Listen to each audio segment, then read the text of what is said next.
विश्वकर्मा पुराण श्रवण विधि तथा उसका फल।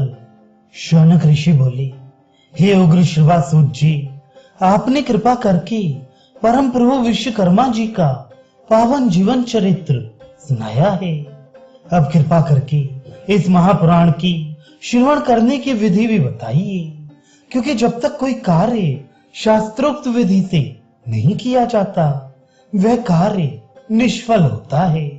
सूत जी कहने लगे, हे ऋषिवर, शेष नारायण ने इस पुराण को सुनने की जो विधि प्रथम महायुग के अंत में नारद आदि ऋषियों को बताई थी वही मैं आपको बताता हूं। उन्होंने कहा था, श्री विश्वकर्मा पुराण प्रभु का ही स्वरूप है, इसलिए इसे उसी मनुष्य को सुनाना चाहिए जो हृदय से इसे सुनने के लिए उत्सुक हो, उसके मन में प्रभु के प्रति पूर्ण श्रद्धा एवं भक्ति हो। इस पुराण का प्रारंभ किसी पूर्णिमा अथवा शुक्ल पक्ष की त्रयोदशी से करना चाहिए।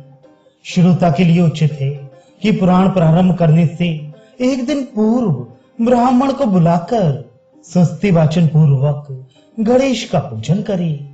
इसके उपरांत एक श्वेत वस्त्र पर अक्षत से मंडल बनाकर उसमें मंत्रों का उच्चारण करते हुए तांबे का कलश स्थापित करे।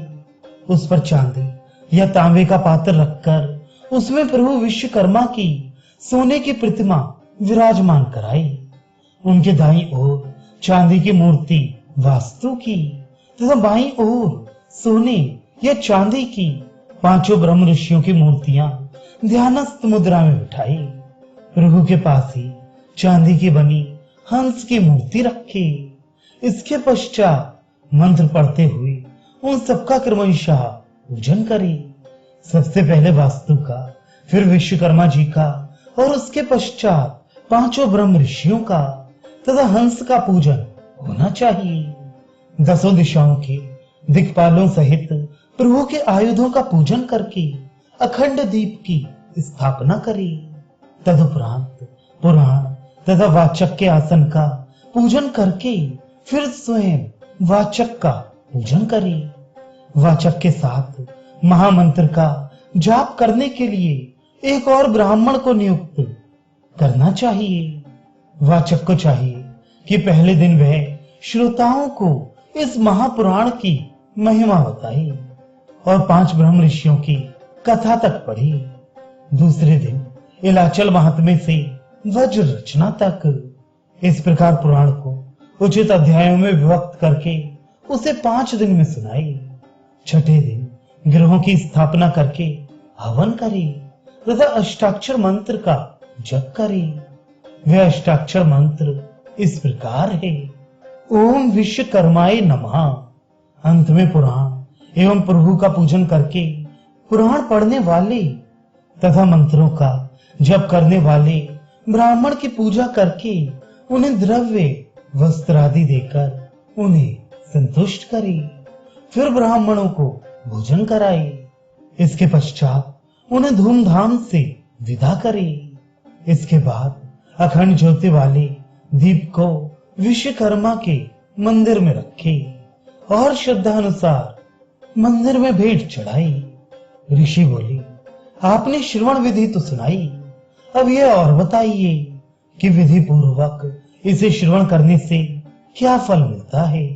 सूत जी कहते हैं, हे ऋषिगण, प्रलय काल में जब ऋषियों ने इस पुराण का श्रद्धा पूर्वक श्रवण किया था तो प्रभु ने उन्हें प्रलय के भयंकर विनाश से संरक्षण प्रदान किया था।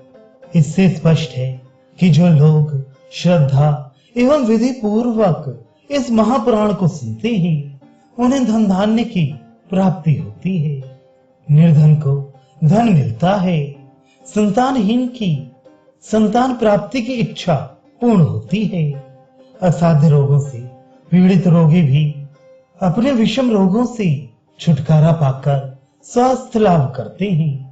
जो लोग नाना प्रकार की भूत पिशाचों की बाधाओं के कारण दुखी रहते हैं उन्हें भूत पिशाचों से मुक्ति प्राप्त होती है और नियमित रूप से इस अष्टाक्षर महामंत्र का जाप करने से वे भविष्य के लिए भी इस प्रकार की अवांछनीय बाधाओं से मुक्त हो जाते हैं।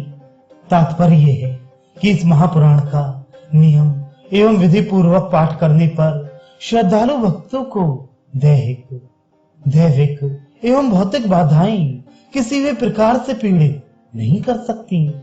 इसमें तनिक भी संदेह नहीं कि इसके फलस्वरूप और प्रभु की महान कृपा से श्रद्धालु जनों के सब संकट दूर हो जाते हैं, पापों का नाश होता है और प्रभु के धाम में जाते हैं। इस प्रकार इस महापुराण का श्रवण सब प्रकार की मनोकामनाओं को पूर्ण करने वाला है। हे ऋषियों, मैंने सब कुछ तुम्हें बता दिया। अब तुम लोग नियम पूर्वक इस महान पवित्र पुराण का पारायण कर मनचाही सिद्धि प्राप्त करो। साथ ही ध्यान लगाकर श्रद्धा पूर्वक प्रभु के महान अष्टाक्षर मंत्र का जाप करो।